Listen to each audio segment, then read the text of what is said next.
It is a beautiful Tuesday night, 8 o'clock Eastern time. The Yankees Astros Game 3 just wrapped up. With us, we have your co-host, Philmington, and JeffAirtime. How you doing, gentlemen? We got some people in the chat already. How you doing, Phil? Doing pretty good myself. I don't know if you had a chance to watch that last game, but early on, that really could have went either way. Garrett Cole wasn't himself. He snapped a streak, I think, 11 games in a row where he had double-digit strikeouts. Garrett Cole wasn't himself.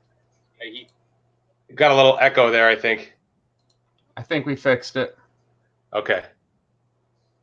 So, yeah, I think Cole only had about 6 strikeouts tonight. He struggled with fastball command, had about 4 or 5 walks. I think he had the bases loaded in the first, actually. And yeah, the Yankees had lots of base runners. They had their chances early on, and if you don't capitalize early on him, you're not going to. He's one of those guys. He's kind of a lot like his teammate Verlander, who adds miles per hour to his pitches later in games, and he's gonna have a handsome payday. Right. Entering free agency, that's for sure. What's going on, Andy? Pino man. Yeah, so it's interesting. With a bullpen like the Astros, ideally you'd want to, get Garrett Cole out of the game and Verlander, like you said, they're very similar pitchers. But those guys, I mean, I can't think of really any other starters out there right now that are still active that are, maybe Flaherty, probably not though, because he's so young. But Cole and Verlander can go 120 pitches. They usually have really good command. They can maintain their velocity late in the game. Garrett Cole had, I think, 3 or 4 100-mile-an-hour fastballs in a row to Aaron Hicks at one point.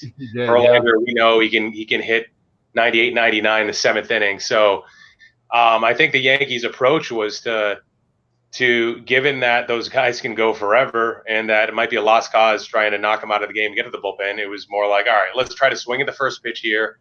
I think there was a stat where Garrett Cole, one of his weaknesses this year is batting average and OPS off the first pitch. It was like mid 300s and 1,000 OPS plus if you can make contact with that first pitch. But he didn't have his command today, so they couldn't really do that, and it just shows you how dominant Garrett Cole and how good he really is. Like if I don't know about you, but if I were to pick one pitcher that's still alive in the playoffs to start a game for me, it would be Garrett Cole over Verlander right now. And over Strasburg, just seeing how dominant he's been over his last few starts. He beat the Yankees easily, 7 innings, no earned runs, not with his best stuff. And this is at Yankee Stadium. It's going to be very loud in there at the bandbox. I think it was very impressive what we saw today. He was. I think you do have to take into consideration that the Yankees are a predominantly right-hand hitting team, so that works to Cole's advantage. I might take umbrage with what you said. I might take Steven Strasburg. He after last night's start, he has the night prior, he has a 1.10 ERA, which is now third lowest in postseason history. Minimum of guys have started at least 6 games, third only behind Sandy Koufax and Christy Mathewson. So that's some pretty elite company that Strasburg is in right there. And Strasburg, like Cole, as you mentioned, is no stranger to 115, 120 pitches a start. Actually, I think he led the National League in innings pitched this year. So Strasburg is a horse as well. But, I mean, apples and oranges. They're both. You're going to get a great starter no matter, obviously, which one you go with. What's going on, Marky Michaels? Yeah, Cole had a nasty changeup tonight. I think he was throwing at 90 miles an hour and with nice movement, with pretty good control. Didn't leave too many of those up for the Yankees to hit. Yeah. Like you said, the Yankees definitely had their chances tonight. I don't know if the Yankees want tomorrow to be rained out or not, because if it is, they'll get Tanaka a full rest at home against Greinke, presumably, who would be the game. But you know what, Tanaka, he's the type of guy you might not want the full rest. With his splitter, he's like a sinker guy where if they're not fully rested, maybe their splitter or sinker moves even more. So But I understand what you're saying. I think that would work to the Yankees' advantage. And I think at last look, rain is scheduled throughout the day and night in New York. Andy, she blinded me refractors, has a great stat, and I saw this earlier in the day too. He said that Cole is 19-0 since the end of May, which is just it's nuts. I mean, a lot of that is the Astros offense, but that is just really impressive. Speaking of as I said earlier, he's going to get quite the payday this free agency all season. Oh, I agree 100%. I actually think of all the contests, MVP and Cy Young of both leagues, I think that the AL Cy Young will be the closest. I don't know how you feel about that, but I feel like AL MVP, I think that Trout's going to win that. I think that might be kind of close. I just think AL Cy Young will be a little closer, given that Cole had a .9 whip, 323 strikeouts, comparable innings pitched in ERA to Verlander. Of course, Verlander had a .8 whip, which I think is the lowest in the modern era, and a better K to walk ratio, and all around very good numbers himself too. But Cole, what he's done this year should not be ignored, and I think actually hobby perspective wise, he could be a decent buy candidate right now. I don't know if he's getting the respect that he deserves. Speaking of Astros offense, though, Alex Bregman, he's a guy, as you know, I know you're a big fan of yourself. Great plate recognition. Took another step forward with his on base percentage this year. He walked over 110 times. I hope he doesn't become the American League version of Joey Votto, because and I know, I don't want to bash Votto here, but Bregman, he's got the bat on his shoulders a lot. He's the number 3 hitter for this great offense, and he's got to recognize right now that a lot of their guys just aren't right. Like Carlos Correa, he ran into one the other night. He was late on a fastball, and he hit it over the fence, but he showed today that that was probably a fluke. He's not seeing pitches well. He's not getting the bad head around. He just looks weak against fastballs. He looks lost. Brantley, I was thinking the same thing. He really slowed down after the first half. He's the type of guy, he might not have the body to go more than 162 games, so I worry about him. Yordan Alvarez, I'm not sure if you've seen him, but Yordan Alvarez looks 22 years old. He looks raw. And he's not the 22 years old that Acuna will be next year, but he might be pushing it a bit. He might be pushing it a bit. On the other end of the spectrum, could Jose Altuve be any more awesome? I mean, the guy just continues to impress. Now, Joe Silverjackify mentioned it's not the Astros offense, it's Cole. But even when they're not putting up 6-7 runs, I think just the confidence that you go to the mound with, knowing that your offense is capable of putting up them numbers, is going to allow you to fill up the zone more, make your pitches and pitch without fear. So even when they're not scoring the runs, I still think the offense that backs you really comes into play. Yeah, I think the offense, to me, if I was a betting man on the Astros, I'd be worried about them for the rest of this series, because the Yankees clearly do have that bullpen advantage. Greinke has been a disaster so far, or at the best shaky. And I think this is going to go to 7 games no matter what. I think it's either team's game right now. There's been a lack of clutch hitting. I remember last year watching the Red Sox. What did they have, like 32 out RBIs in the playoffs? It was ridiculous. You don't really see anything like that, nor do you see like one player kind of step up, except for Altuve today. He's showing that maybe he can shoulder that team, which is part of the reason why the Astros are so dangerous, because they have like 4 or 5 guys that top the bottom, yeah. But like Daniel Murphy a few years ago with the Mets, how he led them through the NLDS and ALCS. Kyle Schwarber's done it before. Carlos Beltran years back. This year, you don't really see that. Maybe Gleyber Torres a little bit with the Yankees, and I guess Altuve, you could argue. On the National League side of things, it's been kind of quiet, very pitching dominated, and I guess lethargic offense from a St. Louis perspective, which we can talk about them in a little bit. But who do you think is going to take this ALCS? Back against the wall, I'd have to say the Astros. Just, 2 stud pitchers, and as you mentioned, that offense from top to bottom is just they're hard to bet against. But having said that, the Yankees, if they get Mike Stanton back or Giancarlo Stanton back, in the next game? Does he really boost that offense, or do you think Aaron Hicks is even better suited in the offense? I mean, they were without Stanton for the whole year. I don't know. The Yankees, yeah, they got a great bullpen, but it's a matter of getting to it. It's just a matter of getting to it.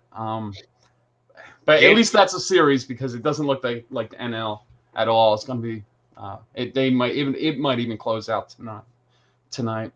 Yeah, so Stanton is an interesting case. He's not, when you put him in the lineup, you're going away from your best defensive outfield, right? And yeah, I know he hit a home run off a fastball. Field. Yeah, he hit a home run off a fastball a few games ago, but he's not himself. It's almost like he should be, not that there's an example of this in baseball, but he's the equivalent of what a decoy would be in the NFL. So you put him out there to scare the pitcher. Maybe he doesn't get a lot of good pitches to hit, and then he gets put on base for the next guy. But Aaron Hicks, I think, had better at-bats, regardless of the outcome, versus what Stanton will and is capable of doing right now. He's just not himself, and Stanton showed that. He's been a very streaky hitter throughout his career. Victor Negron pulling no punches. He says, "Don't sugarcoat it. Stanton sucks." So Victor Negron, the typical New York fan, man, he's cutting him no slack at all. That's funny. So I want to ask you your initial thoughts on the National League, but I mean, I don't know. I guess thoughts are it's just Washington. And I kind of thought that's how it would pan out after they got through the tough Dodgers series. The St. Louis offense just doesn't have a lot to speak of beyond Goldschmidt, and just like the rotation doesn't have a lot to speak of beyond Flaherty. Yeah, if you were to compare those two teams on paper, the one edge that you could give to the Cardinals before the series started was probably bullpen. That's Carlos Martinez's woes, because what did he have, an infinity whip in the NLDS? He was terrible. He gave up like 3 extra base hits to just Acuna in the 3 games where he pitched. I'm surprised they rolled him back out there, to be honest. But I think the Cardinals were the beneficiary of a poorly managed opponent, which was Atlanta only throwing Mike Soroka one time against them, having Dallas Keuchel pitch game 1. I knew, once it went to 5, and then you have Flaherty on the mound, like, is Fultonavich really going to be able to repeat what he did? I was talking to Mike about it, and he did not. He was very skeptical, and rightfully so. And I remember watching, I didn't actually get to see that first inning, but seeing the recap, every run that scored, they'd go back to Mike Fulte, like in the dugout, just like. They did. They had the camera on them.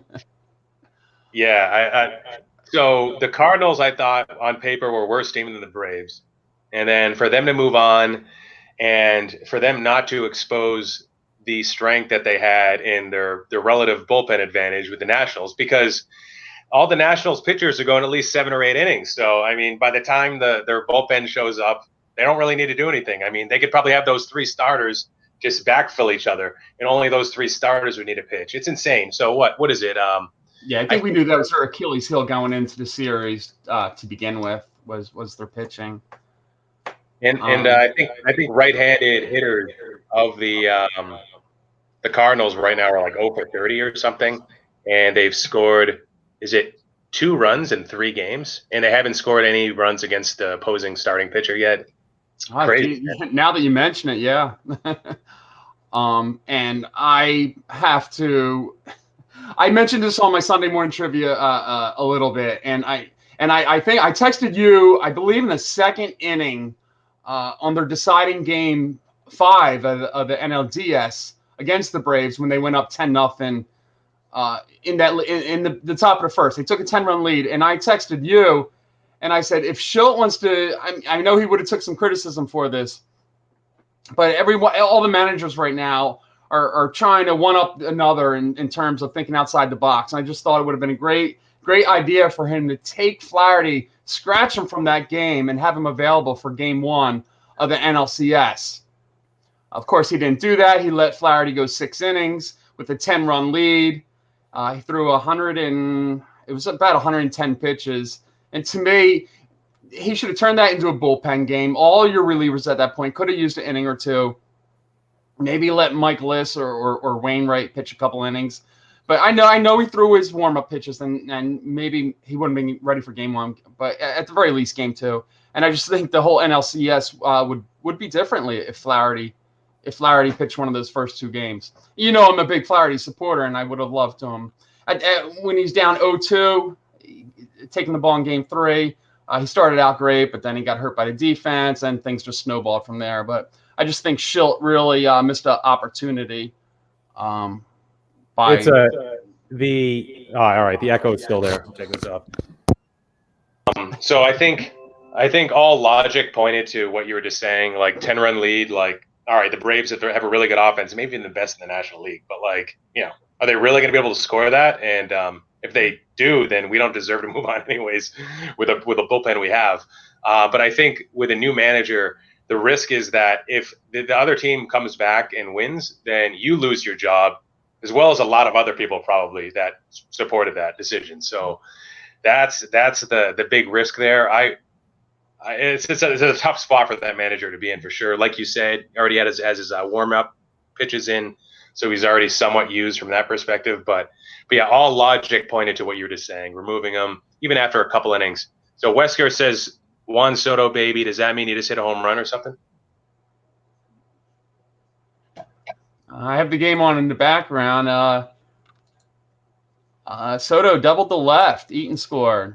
Nice. Yeah, so that right now, obviously the Nationals are probably going to sweep in 4 games. Corbin against Dakota Hudson in this one, even before it started. Do you think the Nationals have a chance to win the World Series against either the Astros or the Yankees? Or I do. I'm a firm believer in pitching wins playoffs. A team can catch fire, but Strasburg, Scherzer, Corbin, that is a really, really tough trio. Cole, Verlander are great, but Greinke, as I mentioned earlier, Greinke's throwing batting practice. Yeah, the advantage to the Nationals also goes in the way they can line up the rotation. Once the Astros and the Yankees get done with each other, yeah, good point. Yeah, it's going to be Greinke or Wade Miley game one. I can guarantee you if the Astros move on. I would take Cole, Verlander, Greinke 1, 2, 3 against those 3 guys. But a lot of it has to do with durability. And I mean, if those guys are getting overused in this series, Verlander is a lot more sharp in his game 1 start against the Rays versus the way he looked later that series, or even in the series against the Yankees. I don't know. I don't know if the Nationals can put up enough offense to take down either one of the AL teams. I think it'll be the AL team in 7. I don't think it's going to be easy, but what's going on, Sam? What's up, Big Scott? Yeah. And yeah, the Nationals, they've been the best team, right? In the since May or something, the best team in the majors. Yeah, I think if you cancel out the first, was it 2 months? Maybe might even be 2 months of the season. Moving forward, they had the best record. So in the top division. So tell Snoop. Snoop just joined. What's up, Snoop? Why Jacob deGrom is going to win the Cy Young over Steven Strasburg, and why it's not even close. You agree with that, right? First of all. Yeah, I do. Voters just don't care about wins anymore. Look at the outliers for DeGrom with the WHIP, the ERA. I think second year in a row he led the league in both.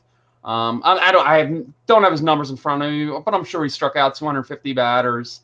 So Strasburg had a slight WHIP lead. It was like 1.03 to 1.07.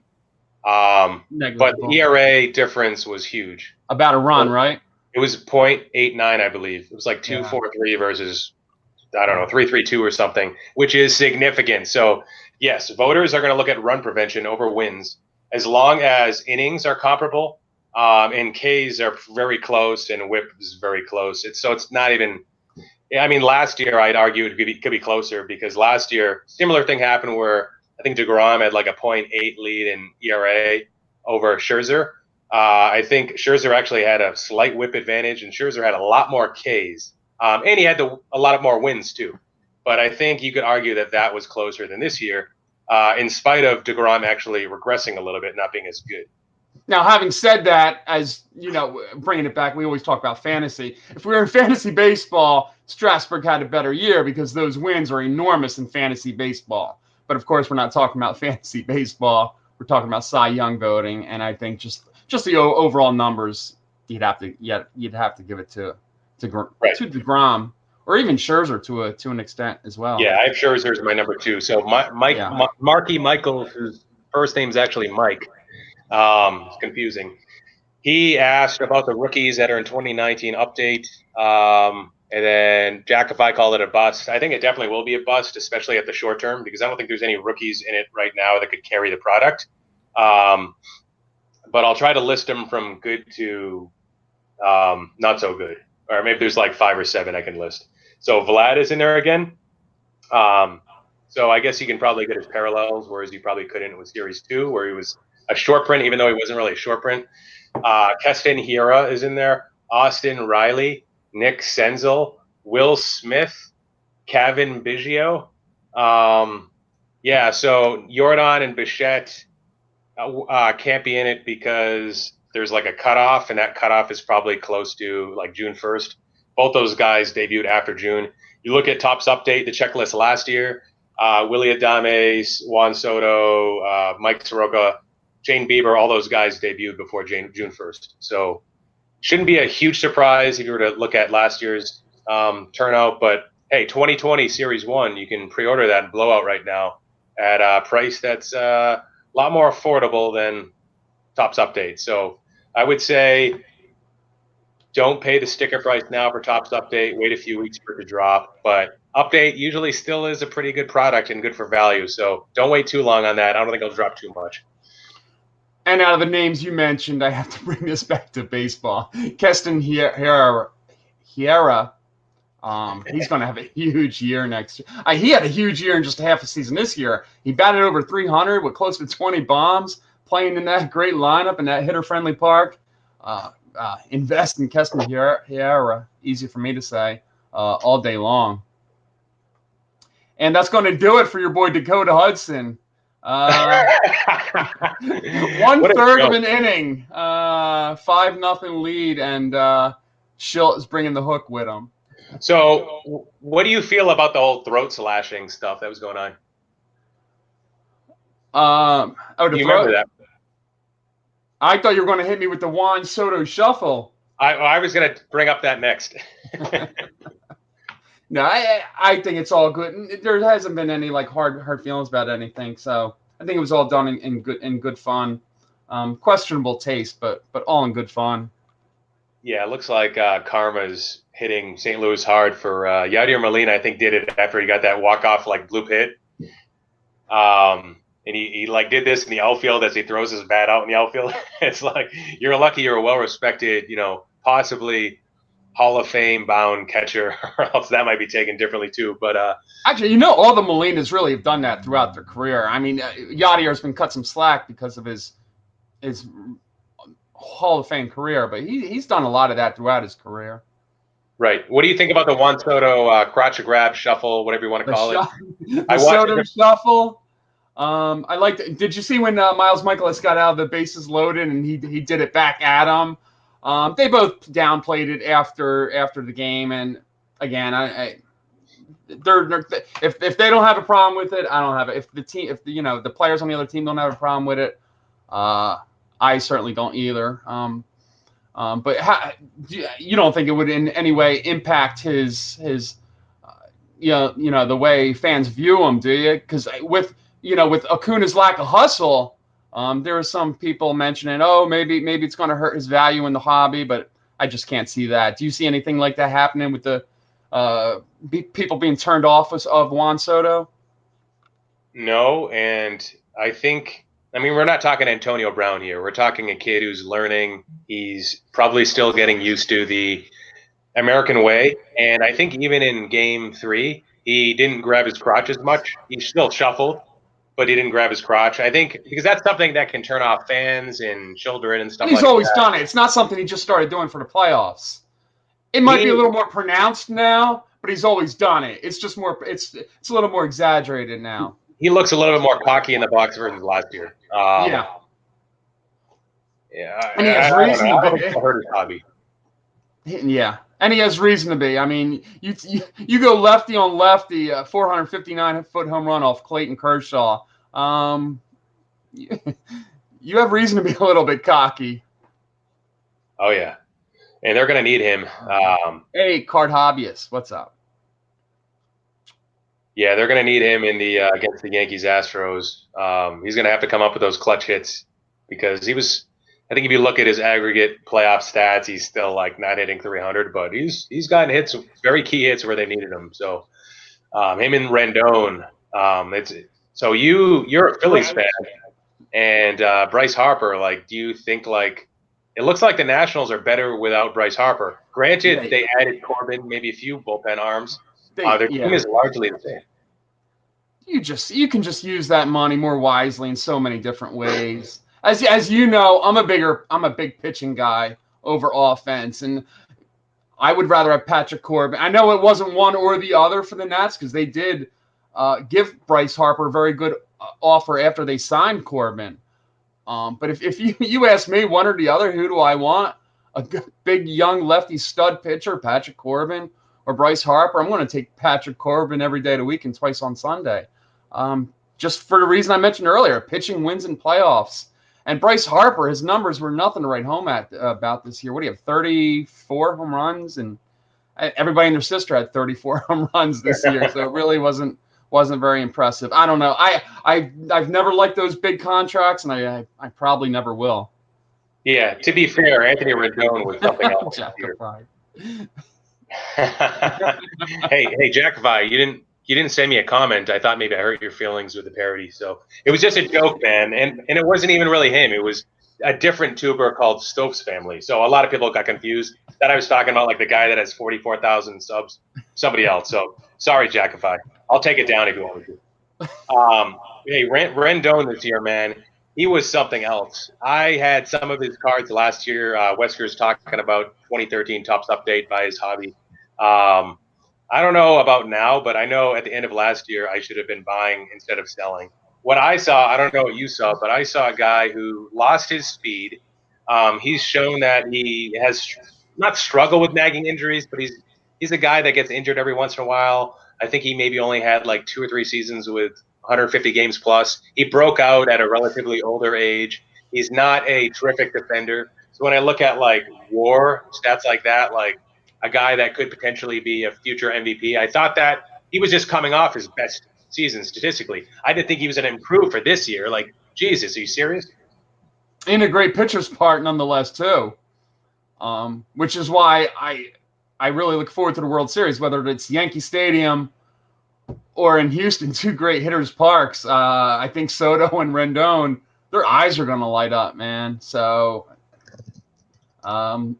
look for Soto's card values to spike even further. Right, and you know, and also the Nationals didn't really have room for, given the Victor Robles, he was going to play an outfield position. They had a crowded outfield anyways, so Harper was a good guy to say goodbye to. Do you think any of it has to do with Dusty Baker not being their manager anymore, or do you think he actually made their team better? What do you think? I think Dave Martinez is really a good manager. I think he presses the right buttons. Dusty Baker, I think, is just over the years. I've heard where players will kind of behind the scenes, they bitched about the way he handled pitchers way back when, but not just that. I've heard other players complain about his use and the way he pulls strings. So that could be it, but I think that might be just more ironic than anything else.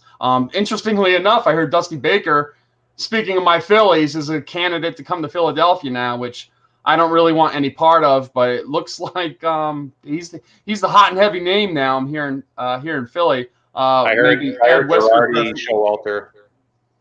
I can't imagine any of them coming to. Maybe if they fired Klimtak, the general manager, I could see a bigger name like that coming to Philly.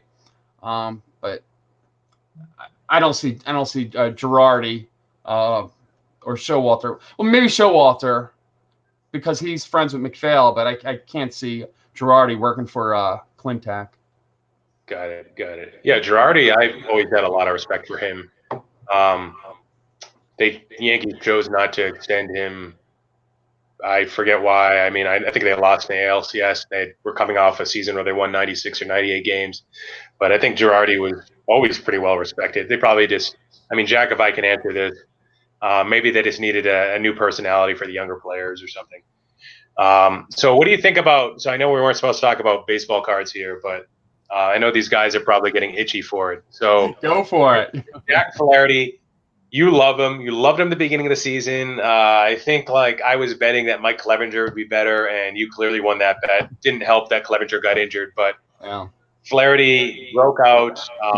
I think earlier in the season, the question marks with him were doesn't go deep enough in games. He's not efficient. Maybe he doesn't have a third pitch that he could throw for strikes. I forgot what they were exactly, but he has proven all the doubters wrong at age 24. He's broken out and showing that he can be a real horse that can lead a team. Yeah, really nice story with that guy. I think he was adopted at like 3 weeks old. And Yeah, that story really came to the front during the playoffs last week. I had heard about it before, but I didn't know all the details until this past week. I think TBS did a little story on it. It was pretty good. Yep. And his mother's very important to him. He was raised by a single parent, and he hugged her after one of the games that he won, I think, which is nice to see. And he wasn't always a pitcher. He was a third baseman or shortstop or whatever, kind of like Jacob DeGrom, which is why like Jacob DeGrom is really a few years younger than really what his age is, because his arm doesn't have the abuse of coming up as a pitcher. Right. Now, do you think Flaherty is a good buy right now? And if you're not familiar with his prices, I can give you a benchmark. Bowman Chrome 2014 first year autograph raw is selling for around 35 to 40 bucks. Or do you think he's already peaked? As much as pitchers can. I think you've kind of swayed me over to the argument on this, where you just don't like investing in pitchers. And I see where you're coming from. I think is Walker Buehler really the only guy who you're all in on? They just have a short shelf life.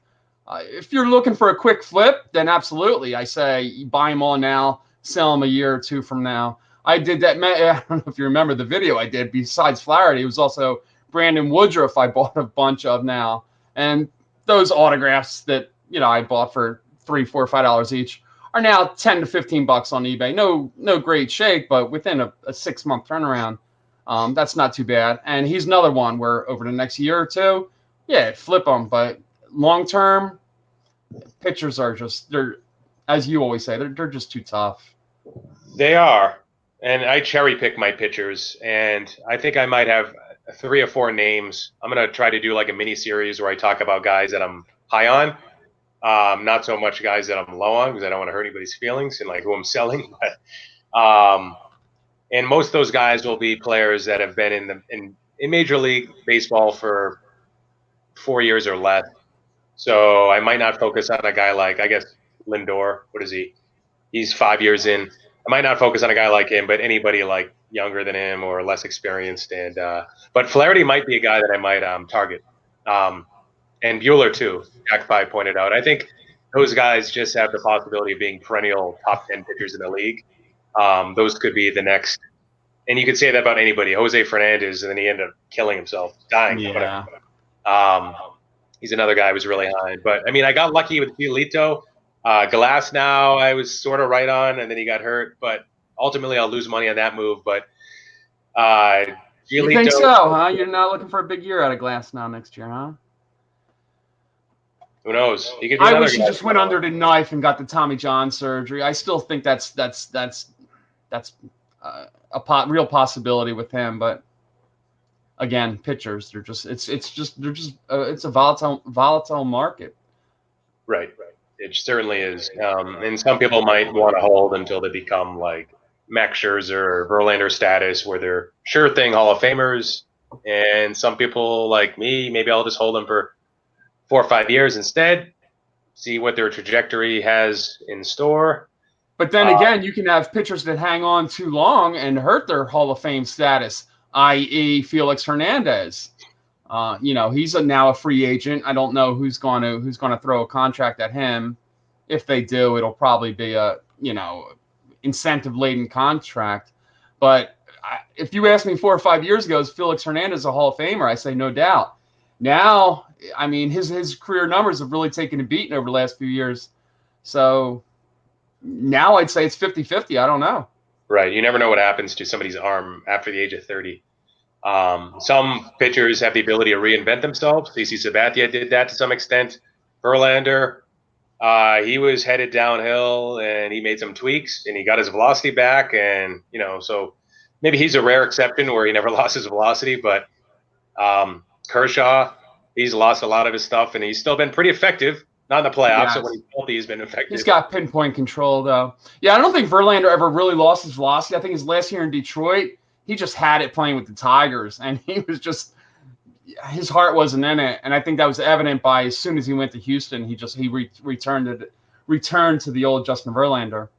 Yeah, Kopech, Benny Blanco brought him up, as well as Win Bryan likes Kopech as well. Yeah, Don Stevens too. Yeah, I like Kopech a lot. Jeff kind of talked on it. Has he gone through Tommy John twice or just once? But he's still, 22? He's a buy right now. He's a buy right now. And what you'll notice in the offseason, there's going to be a lot less modern players available for sale because people kind of know that the prices come down a little bit. Not significantly, maybe 10 to 15%. You'll notice a lot less auctions for those guys that are the great buy low candidates coming off injury-plagued seasons, shortened seasons. Jesus Luzardo is another one I really like that nobody's really talking about. A hitter could be Ramon Laureano, still 25 years old, missed like the last 2 or 3 months, was about to have a really nice season. I think he still did have a nice season. I mean, I'm sure his cards went up, his values went up a decent amount anyway. Yeah, Glaber, he's the guy that I bought a lot actually earlier this month.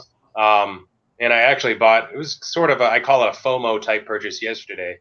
Last week, I thought you could buy low on Glaber still, but his prices have come up a lot. Now, they don't always come up uniformly. If you're to look at the Topps Chrome, Topps Update, Topps Heritage, and Bowman Chrome cards. So sometimes you can kind of play the market and see where there's arbitrage opportunities, see what cards are the laggards, and then buy those ones instead of the ones that maybe it was his Topps Series 2 short print that started to come up first. I don't even know what that's at now, but I know the equivalent to the bat down Acuna, that horizontal SSP or whatever you want to call it from Topps Series 2 last year, that in raw value has at least doubled over the last 10 days. So, and that's probably going to continue to be like that. So sometimes it's about the cards with a guy like Glaber because he's getting a lot of attention. He's on that national stage. I think Aaron Judge called him the next future leader of the team, but I still have question marks with his approach at the plate. He doesn't take enough pitches. He's got that big leg kick when until he gets to 2 strikes. I don't know if he's ready to break out in a way that Acuna or Soto is. What do you think about Glaber? I love Glaber. Even the way he presents himself at the plate with his arms up, it really reminds me a lot of Mike Trout with the stance, with the arms up. He's so quick to the ball. God, he's got crazy power to the opposite field. There's really nothing not to like about Glaber Torres. I know you're a little picky on his pitch recognition or his thou shalt not pass. He's swinging at everything. But the guy, the way he puts the bat on the ball, I don't really think it even matters at this point. And of course, he's got the New York Yankee value. Anytime you put those pinstripes on, your card values are automatically 30% higher than any other player just because you have that added New York value. Yeah, I still think throughout the offseason he's going to be a good purchase. Something about guys that I think he's already improved his walk strikeout ability a little bit since last year. He's improved his defense, I think, a little bit. So those are things like the work around the edges. I think that's what he needs to do incrementally, just gradual improvements over time in order to get to that, not Mike Trout level, but Alex Bregman, guys that'll finish year in, year out, top 3, top 5 in MVP voting because Yeah. even with his great season this year, he doesn't have the numbers to finish top 5. I don't think. Forget about Mike Trout. There's Mike Trout, and then there's everyone else. You're that next elite level. Absolutely, I agree. And to think they got him for a Roldis Chapman rental. Hey, I guess crazy. it worked for both teams, right? But yeah. I mean, I don't know. I think the Yankees got the better end of that. Yeah. So any big no, I'm sorry, go ahead. Free agents. Yeah, big free. Of course, we spoke a lot about Garrett Cole, but there's some other interesting free agents to be on the market. Will Anthony Rizzo? Will he? Will the Cubs? There's rumor that they're looking at a team overhaul. Will they pick up the option on Anthony Rizzo? Of course, you mentioned Anthony Rendon, Garrett Cole. It's going to be some big free agents this offseason. Indeed. My boy Mookie Betts is probably going to get traded, which a lot of teams wouldn't agree with. But I can't see him really returning to Boston. No, I heard arbitration-wise, I think he's set to. I think the number I heard is $27.5 million. If he accepts arbitration, which, if they let JD Martinez walk, they certainly have the money to pay him. I'm surprised to hear you say that, actually. Yeah, I don't know. It's just a sentiment that I get in Boston. He said something after Dombrowski got cut, like, "Oh well, that's just a kind of a reminder that this is just a business." I don't know. Yeah, we'll see. Betts is a terrific player. I think he still might finish top 5 in MVP voting this year, although he had a quite uneventful season for his standards. Yeah, they just paid Bogarts too. They maybe Devers will lead that team next year. Another possible good buy low candidate. They're not hurting for offense for even if he goes, because you got Devers and Bogarts and so on and so forth. Steven Strasburg, he is a possible free agent as well. He can opt out of his 4-year, $100 million remaining if he so chooses. You'll remember last year, Clayton Kershaw did a similar thing. I think he opted out of his remaining 3 years to get 2 more years at $67 million, something like that. So it'll be an interesting offseason to see. And there's rumors Strasburg might want to go back home, pitch for the Padres in Southern California. So I think a lot of that is predicated on how well. I mean, if he wins a championship, he may have achieved what he wanted to do and just want to finish out his career at home. So that'll be interesting to see as well. Victor Negron says trade Mookie to the Yankees and you can have Stanton. What do you think about that? That's a good one. That's funny. You're not biting on that one, huh? Stanton, one of these years is going to hit like 65 home runs. It'll probably be the year after he leaves the Yankees, though. Maybe the Dodgers take that contract off their hands. Who knows? I really can't think of any other place where I don't know. How about Pepino? Would you like Giancarlo patrolling the outfield out there in LA? I think a lot of people have soured on him now. Have you noticed a downtick in his in hobby prices on Stanton? Slowly, yeah. Jacobite actually featured him on worst investments of all time. He was up there, but he bought him at a peak right after he got signed by the Yankees. This is my long-term hold. I need him for the PC now. But they still have more room to go down, I think. He's still considered a guy that could turn around his career and maybe get Hall of Fame numbers eventually. So, I mean, we'll see. He seems like a nice guy. He just can't ever stay healthy. Everybody's improving their launch angles, and he's just like hitting the ball into the ground more because, you're strong enough where you can still hit home runs. You don't have to change your approach. Maybe he should change his approach. I don't know. When Brian mentions Ketel Marte, I loaded up on some Ketel Marte autographs at the beginning of the season, just because I thought, him getting a first full year in Arizona, a very hitter-friendly park. And boy, I lucked out on that one because he just had a ridiculous year. I've said this for the past couple months. If he was on a better team, I'd say he'd be right up there with any other National League most valuable player. I think he finishes 3 or 4 with Rendon in any order. He had a nasty season, like you said, like 7+ WAR, switch hitter, good defender.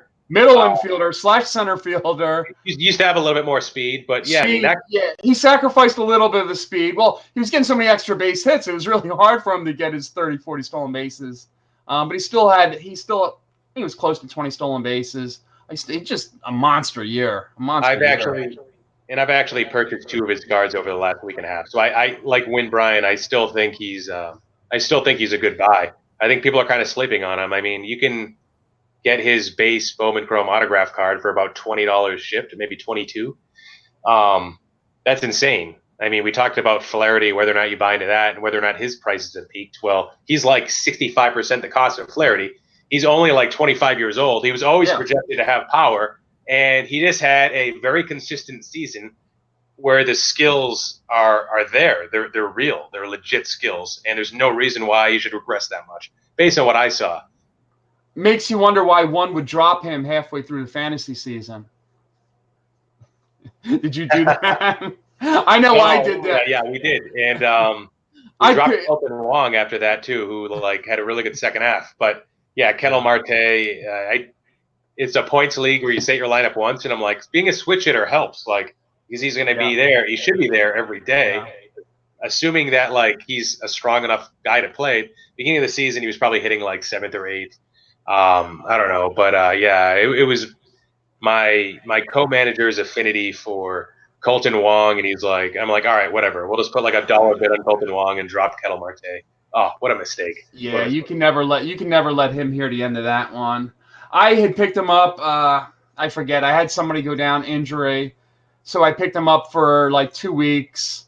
He had a few home runs for me. I'm like, all right, I did good. He filled in for me admirably. The guy came back. I dropped Marte, and Marte went on to have as we said, almost a MVP type season. So that was a rough one. I did the same thing with Mitch Garver too. I picked him up earlier in the year for a couple of weeks. I dropped him. I have this love for Buster Posey. Don't ask me why. And Mitch Garver went on to hit 30-something home runs. So yeah, it definitely was not my year in fantasy at all this year. But you win some, you lose some. Yeah, stuff's hard to predict sometimes. Speaking of juice balls or whatever, better engineered balls that helped out Mitch Garver get to 30 home runs. I think 6 hitters on the Twins at over 30 home runs. I was hearing about something today. There's been some suspicion as to the postseason baseballs. They're not jumping off bats as much. Carlos Correa had looked like he got solid contact off one. Granted, it was to dead center in game 2, I think, and it was 20 feet short of a home run. And I think MLB's said nope, they're the same balls, just with a postseason stamp. But if you look at the stats, average exit velocity is up, but I think average distance per fly ball is down or something like that. So I don't know. It seems like over the last few weeks, it's been the under for every single game, and that could be really good pitching, just bad hitting, maybe both. But what do you think about that? I think there's something to it. I think next year you're going to see the home runs go back down. I just think they wound them too tight. Obviously they know what's going on, and they wanted more offense in the game. I just don't think that they realized what they were in for in doing so. So I would definitely say next year, as evidenced in this postseason, it's going to regress back to the way it was. And in my opinion, if that happens, a guy like Pete Alonso might go from 55 home runs? Might go from 55 to 37. And that could also be part of other sophomore slumps and adjustments that he has to make when teams have the full book on him. Is Pete Alonso a guy that you think is safe to buy right now? Well, his batting average and his swing and miss scares me, but that's just the way of the league now. I mean, you really have to look at everything differently than you did 5, 10, 15 years ago. No, I would say Pete Alonso does not scare me. He's going to have I think Rookie Monster said market correction. If he does, I think everyone else is going to follow suit as well. So, no, in that aspect, I would not worry about Pete Alonso. The guy just, and not that he's the same type of hitter as Gleyber Torres. I'm not comparing him to, but his power to all fields, just like Torres. I mean, that's going to translate no matter what they do to the balls, as opposed to someone like Jeff McNeil, who's just a pure hitter. Jeff McNeil, I think, took close to 20 home runs. I wouldn't expect that again out of him. But Pete Alonso, no, I would have no problem, no worries with Pete Alonso. What I would look for is one of the things is home run to fly ball ratio. A guy and I love Alex Bregman, and he's a star, and he has a solid chance to win MVP. I don't think he will, but he could win MVP. Who knows? And he hit, I think, 42 home runs maybe. And if you look at his stats, like his doubles are way down, and his home runs are way up, and his fly ball home run ratio is way up. So he's a type of guy that I could see being affected by it, but I think he's still going to be a star of the game. He's still at 30 home runs last year too. So, but he could drop down to mid to lower 30s. I wouldn't be surprised if they do change the balls, like you said. Now it's all relative. He could still be a top 5 player in the game because everybody's home runs are going to go down, maybe to different extents. It's not going to be symmetrical, but yeah. So obviously, it's looking like Washington's going to win this game. So I know back to where we started. What are your feelings on this World Series? Whether it's the Astros or Yankees, are you looking for a long, deep series? And who do you like? Jesus, St. Louis only has 1 hit. I'm looking at their stats. Colton Wong, he got the hit. So, that would be their first right-handed hit. He's a switch hitter, I think. All right, in this series. I'm thinking because of how well the Nationals are set up, because of their regained confidence they have, despite the fact that they're playing off of house money, you could argue, because Milwaukee could have easily won that first game. Now, I know if the right fielder doesn't bobble it, I know it's still a tie game, but it could have went either way. It was at home for Milwaukee too, I think, right? Yeah. And but I think the Nationals, I think they're set up, whether they want to go Strasburg 1, I guess I'd go Strasburg 1, Scherzer 2, Corbin 3. All of those guys are pretty much guaranteed to go twice if it goes 7. Their offense is doing what it needs to do, getting key hits. Rendon and Trey Turner, I think, have at least 10 hits each in the playoffs. I think they're going to make it tough on the AL team. Going into this, I thought there was no remote possibility that a team other than the Astros could win the World Series. Vegas odds reflected that at around plus 240. They dropped to 140 after the first 2 games against Tampa. But seeing the Astros struggling from an offensive perspective, Correa lost the plate, Alvarez lost, Brantley looks worn down. Bregman can't get the bat off his shoulders, and seeing Greinke have some struggles, and seeing how well the Nationals have been doing, and I think the Astros would win in 7. I think the Yankees would win in 7. I think the AL was a little bit stronger this year, personally, despite the disparity there was. There were a lot of teams that won 95 plus because there were a lot of teams that intentionally tanked. But I still think the Yankees are that good where they could still beat a team like the Nationals, but it's going to be hard. It's going to be very hard. It's going to be fought till the end, I think. What do you think? Yeah, I agree with everything you said. If you had asked me even just a week ago, I would say the American League is just so much stronger. But the way Strasburg, the way the Nats are pitching, and Soto just, wow, it's hard to say this because I knew the guy was good, but he's even better than I thought he was. I mentioned it earlier, going off a left-handed Kershaw with the home run. The Nats offense is not too shabby either. With Rendon and Trey Turner, if he gets on base, he creates all kinds of problems. They're not a bad lineup either. Certainly no Houston or Yankee lineup.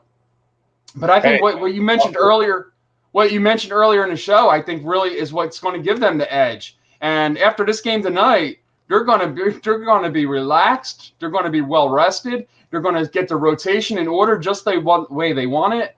And a week ago, I wouldn't have said this, but I would give the edge because of that reason to Washington. Crazy. And all it takes is timely hits and good pitching, good defense. So right now, Howie Kendrick, a guy that nobody wanted on their team probably 4 or 5 months ago, he's been really good over the last, even before the postseason. He's always been your quote unquote professional hitter, but yeah. Right.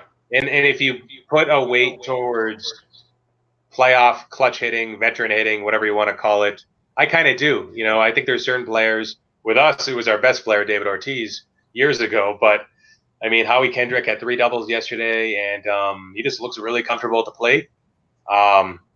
Really hit that walk-off grand slam against the Dodgers too. I don't know. Yeah, like you said, I still think the AL will pull it off, but I think it'll go 7 games, and I think it'll be a very difficult series for either whoever makes it, Astros or Yankees. It's interesting. Playoffs are such a different animal. As we know about Cody Bellinger's struggles in the playoffs last year and again this year. And then you have somebody like Howie Kendrick. I was looking up some stats earlier. Do you know who the all-time single postseason batting average leader is? No, you don't, because I didn't know either. It's really tough. 1992, Lloyd McClendon hit 727 for the Pirates. So anything can happen in a small sample size, and a player like Howie Kendrick can be the difference maker in the ALCS, that we're going through right now, or next week in the World Series. And that's why the playoffs are great, because you never know. Remember Mickey Hatcher of the Dodgers? It's always it's not your Juan Soto's or Jose Altuve's. It's the lesser known guys, which is why I love the baseball playoffs. Regardless of what happens, it's nice to see a series unlike the NLCS that basically just ended about half an hour ago. It's nice to see competition. It's nice to give national exposure to guys like Juan Soto that most even baseball fans, non-baseball fans don't really know a whole lot about. And it's too bad. Rookie Monster talked about how Acuna versus Soto would make a much better NLCS. I don't think anybody would disagree with you there. But it'll be fun. It'll be great. And the Astros, if they make it, it'll be great for baseball. They don't have one of the biggest markets in baseball. I know that because, Alex Bregman is just so damn cheap. He still is kind of cheap, I think. I'm still not selling him. But, yeah. Mike O says the long delay doesn't always help. And he's right. It doesn't. But any little advantage of a team that's red hot, as the Nats are, I got to jump on board with. And, I think we were spoiled, but the NLDSs were so great. 3 of the 4 went to Game 5s. Besides the Yankees kicking the Twins' butt all over the field. I guess we would have been greedy, hoping for a couple Game 7s and NLCS as well. But, it should be fun. I look forward to it. One last point I have before we end this. Strasburg.